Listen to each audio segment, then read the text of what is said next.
جیلم کے نوائی گاؤں دلاور میں ایک خوفناک حادثہ، گھر میں پریشر کوکر پھٹ جانے کی وجہ سے 35 سالہ خاتون کی ڈیتھ ہو چکی ہے۔ گھر والوں کا کہنا ہے کہ پریشر کوکر جو ہے وہ چولہے کے اوپر رکھا ہوا تھا اور اس کے اندر جو ہے پائے پکائے جا رہے تھے کہ اچانک جو ہے دھماکہ ہو گیا۔ خاتون جو ہے چولہے کے پاس بیٹھی ہوئی تھی، جیسے ہی پریشر کوکر پھٹا تو پریشر کوکر کا اوپر والا جو ڈھکن ہے وہ خاتون کی چہرے کی دائیں سائڈ پہ لگا، جس کی وجہ سے زیادہ گہرا زخم ہو گیا اور خون بہنا شروع ہو گیا۔ مقامی اسپتال جو ہے ظفر پولی کلینک کے اندر جو ہے خاتون کو لایا گیا، لیکن خاتون زخموں کی تاب نہ لاتے ہوئے جو ہے اسپتال کے اندر ہی ڈیتھ ہو چکی۔ اور جیسے ہی یہ خبر جو ہے پھیلی تو تھانہ چوٹالہ کے ایس ایچ او رانا زید جو ہے وہ اپنی بھاری نفری لے کر موقع پہ پہنچ چکے اور موقع پہ جا کے دیکھا تو پریشر کوکر ہی پھٹا ہوا تھا، جس کی وجہ سے خاتون کی ڈیتھ ہوئی ہے اور معصوم بچہ جو ہے اس کی ٹانگ جو ہے وہ جل چکی ہے۔ اور ایس ایچ او کا کہنا تھا کہ ہم نے مکمل جو ہے تصدیق کی ہے، خاتون پریشر کوکر پھٹ جانے کی وجہ سے اس کی ڈیتھ ہوئی ہے۔ کیمرہ مین مرزا قدیر بے کے ساتھ مرزا قاسم بیگ، سٹی نیوز دلاور۔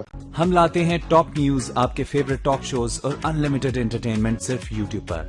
اگر آپ نے ابھی تک ہمارا چینل سبسکرائب نہیں کیا تو ابھی سبسکرائب کریں اور بیل آئیکن کو کلک کر کے ہماری لیٹسٹ ویڈیوز کے بارے میں اپڈیٹ جانیں۔